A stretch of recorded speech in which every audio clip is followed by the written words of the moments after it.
Tapi ada yang percaya the second blessing atau berkat kedua baptisan Roh Kudus itu. Tapi ada yang percaya the second blessing atau berkat kedua baptisan Roh Kudus itu. Dan kita mengetahui akar dari doktrin aliran mereka adalah second blessing. Maka mari kita runtuhkan semua khotbahnya dengan meruntuhkan apa itu second blessing. No! Through the laws of the Pope and the doctrines of men, the consciences of the faithful have been miserably vexed and flayed. Will you recant or will you not?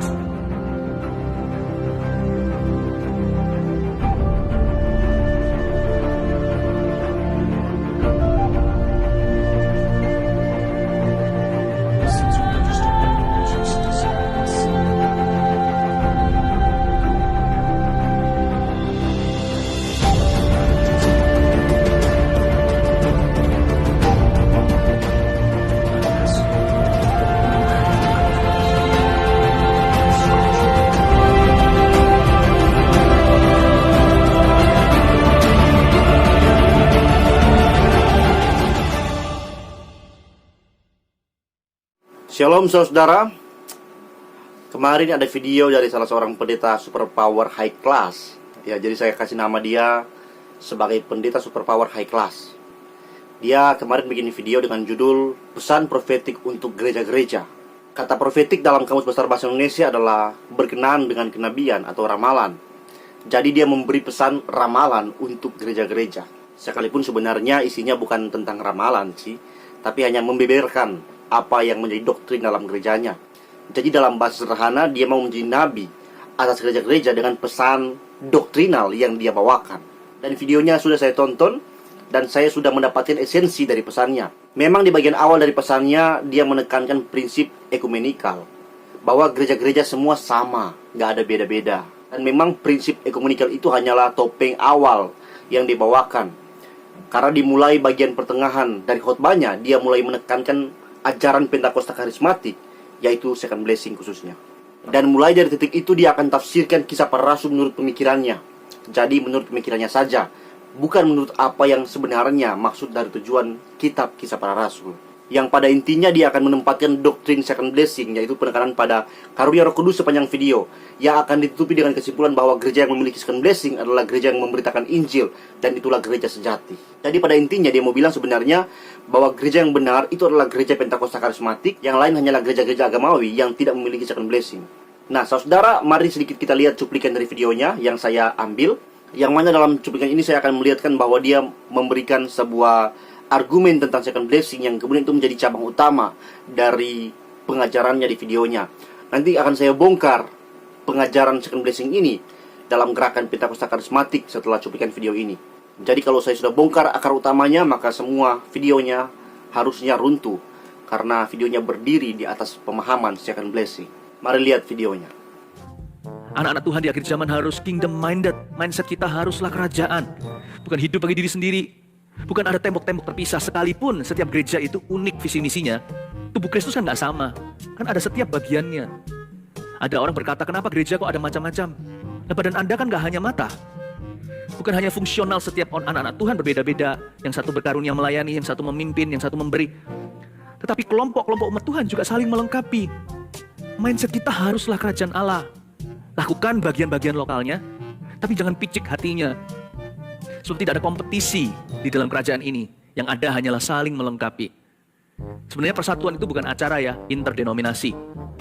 Persatuan itu bahkan bukan hanya sekedar ritual mencuci kaki sebagai simbolisme belaka. Tetapi sebenarnya di hati kita tidak punya pewahyuan baru. Kita tidak punya suatu paradigma yang datangnya dari Roh Kudus. Persatuan itu harus dimulai dari hati yang mengerti bahwa kita ini saling melengkapi.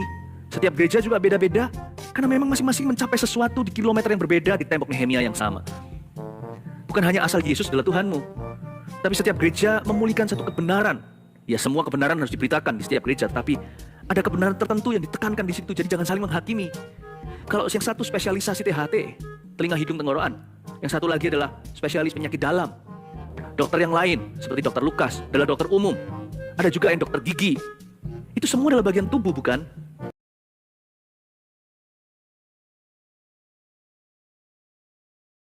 Sebab Yohanes membaptis dengan air, tetapi tidak lama lagi kamu akan dibaptis dengan Roh Kudus. Baptisan Roh Kudus menjadi bahan perdebatan sepanjang abad.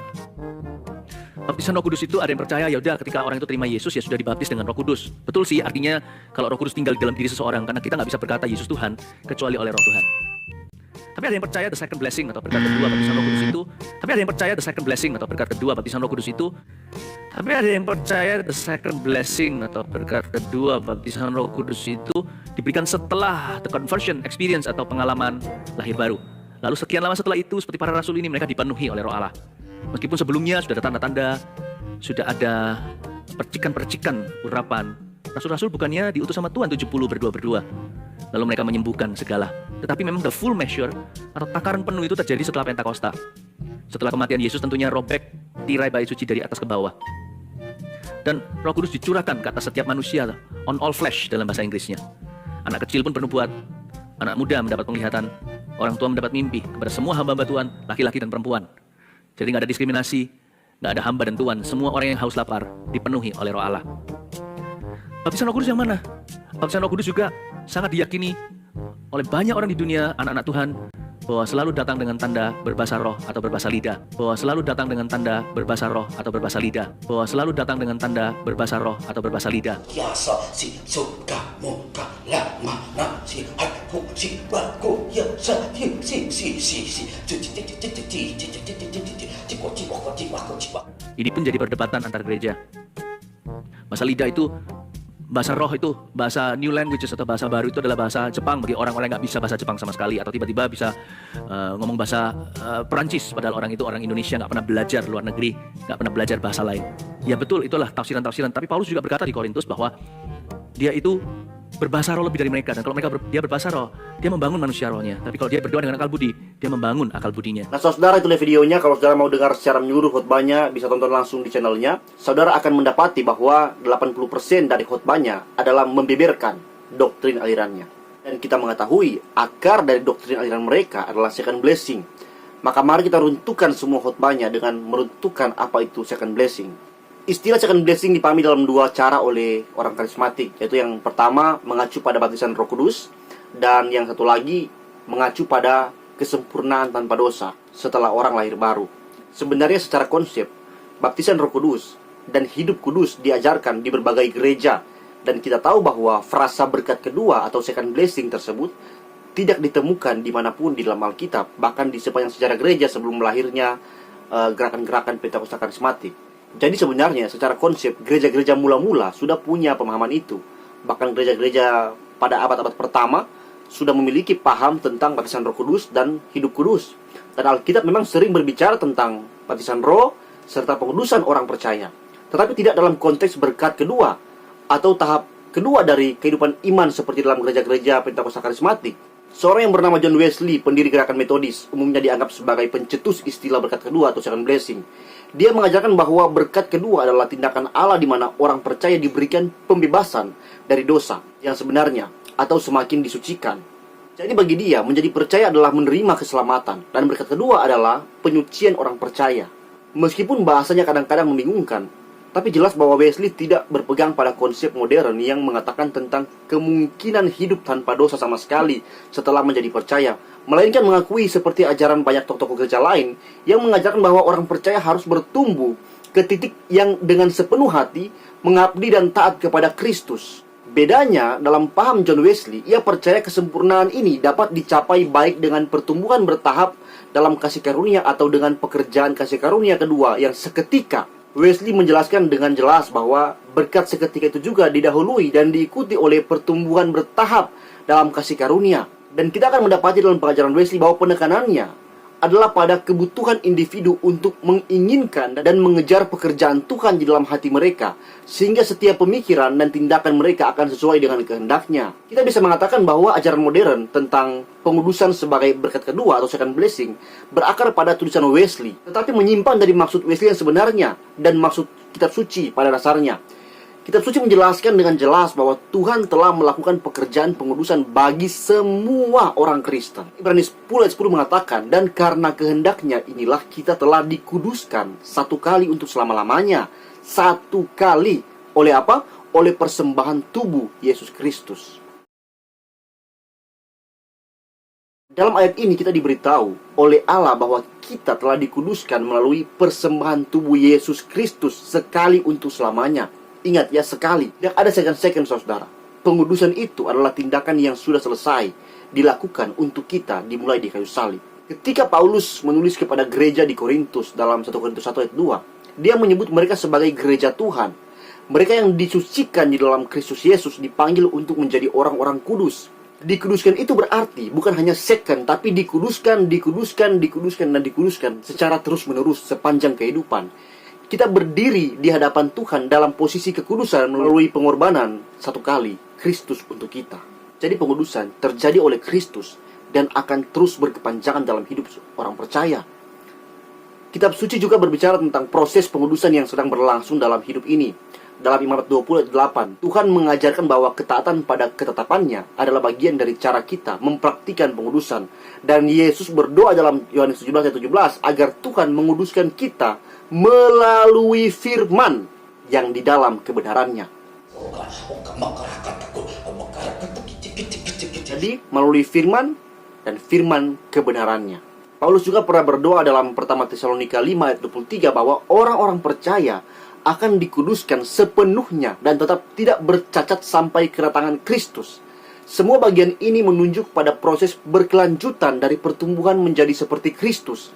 Kadang-kadang disebut pengudusan praktis. Ini bukan berkat kedua, tetapi penggenapan dari apa yang Tuhan mulai ketika kita menerima Kristus. Nah, kemudian saudara, ada arti lain dari berkat kedua yang berakar pada doktrin Pentakosta tentang baptisan Roh Kudus. Hal ini digambarkan dengan berbagai cara sebagai berkat penting yang harus dicari, pengalaman tertinggi yang harus diperjuangkan, dan pencapaian terbesar sebagai orang Kristen.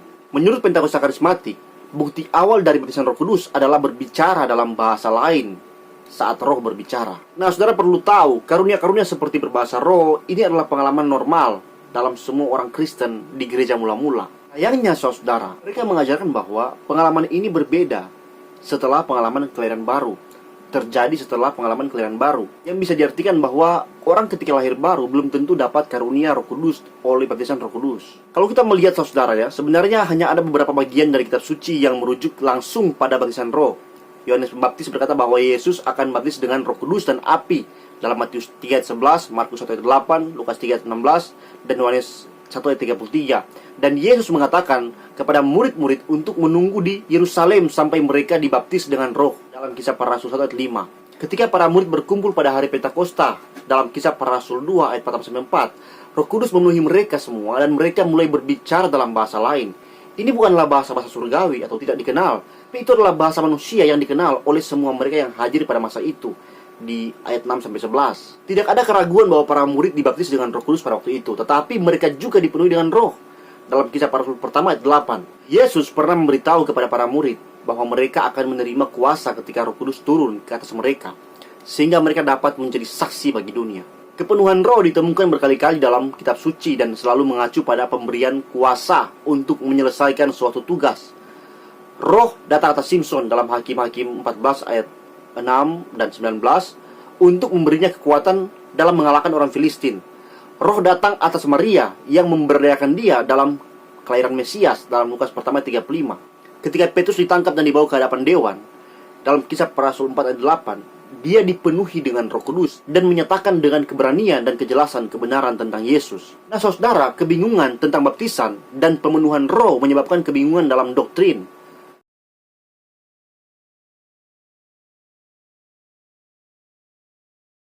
Baptisan Roh juga dikenal sebagai pemeteraian atau berdiam, terjadi pada saat keselamatan dan untuk semua orang percaya dalam Roma 8 ayat 9 dan Efesus 1 ayat 13. Kita tidak pernah diperintahkan untuk mencarinya atau berdoa untuk itu. Kepenuhan Roh dapat terjadi pada saat dan setelah keselamatan, berdasarkan tanggapan kita pada Tuhan. Kita diajarkan untuk melihat bagaimana orang-orang dipenuhi dengan Roh, untuk memberi kejelasan kepada kita, untuk bisa kita lakukan juga sebagai orang percaya. Kita diperintahkan untuk penuh dengan Roh, ya. Jadi untuk penuh dengan Roh itu adalah sebuah usaha kita juga. Kita bisa membacanya dalam Efesus 5 ayat 18.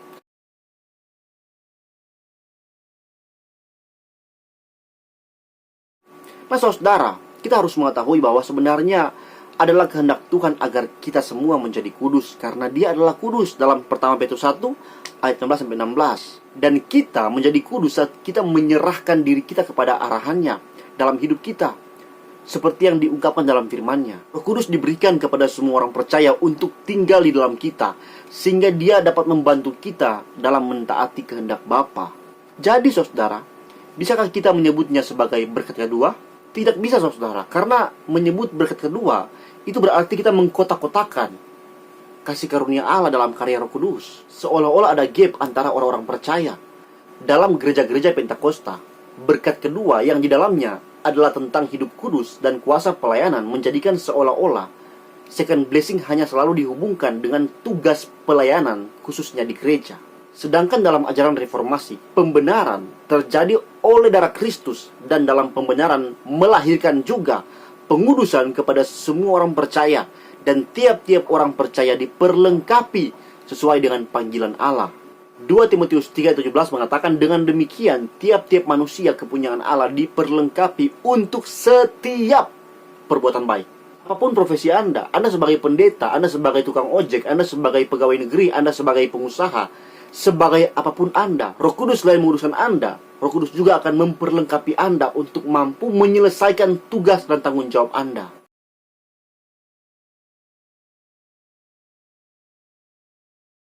Dengan benar, dengan berani, dan tanpa kompromi dengan hal-hal yang jahat, seperti orang-orang yang penuh dengan roh dalam firman Tuhan.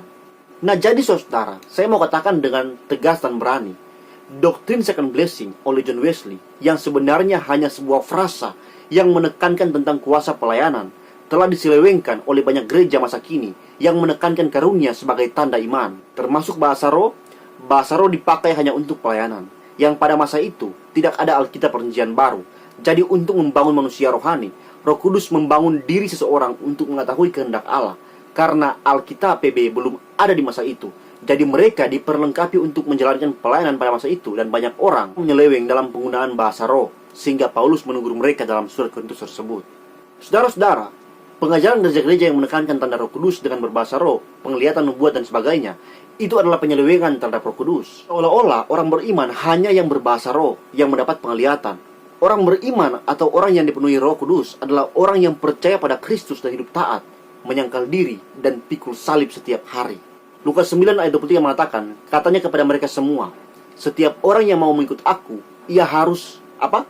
Berbahasa roh, penglihatan, mujizat? No kan? Ia harus apa? Menyangkal dirinya, memikul salibnya setiap hari, ya, dan mengikut aku. Saudara lihat, dalam ayat itu ada kata tiap hari.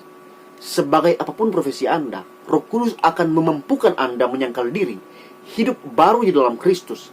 Kristus yang hidup di dalam Anda. Hidup Anda bukan lagi bagi diri Anda sendiri, tapi bagi Kristus. Memikul salib adalah tentang kerelaan melaksanakan tanggung jawab dengan benar.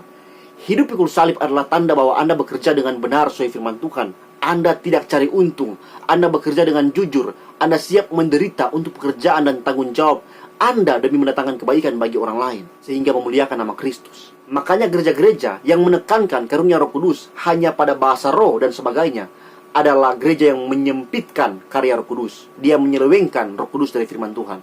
Roh Kudus membenarkan, menyucikan, dan memperlengkapi orang percaya dalam setiap tugas dan tanggung jawab. Roh Kudus memperlengkapi orang percaya dengan firman di dalam Alkitab. Zaman dulu belum ada perjanjian baru di tangan jemaat mula-mula. Maka Roh Kudus berbicara kehendaknya bisa dengan berbahasa roh. Itu pun harus ditafsirkan supaya membangun jemaat. Kalau tidak, lebih baik apa? Berdiam. Jadi bahasa roh adalah perlengkapan rohani oleh para pelayan Tuhan di masa gereja mula-mula, ya. Diperlengkapi Roh Kudus untuk kebutuhan pelayanan. Dan hari ini kita sudah memiliki Alkitab Perjanjian Baru pada kita. Maka kita akan memahami Roh Kudus dan karyanya dalam firman-Nya.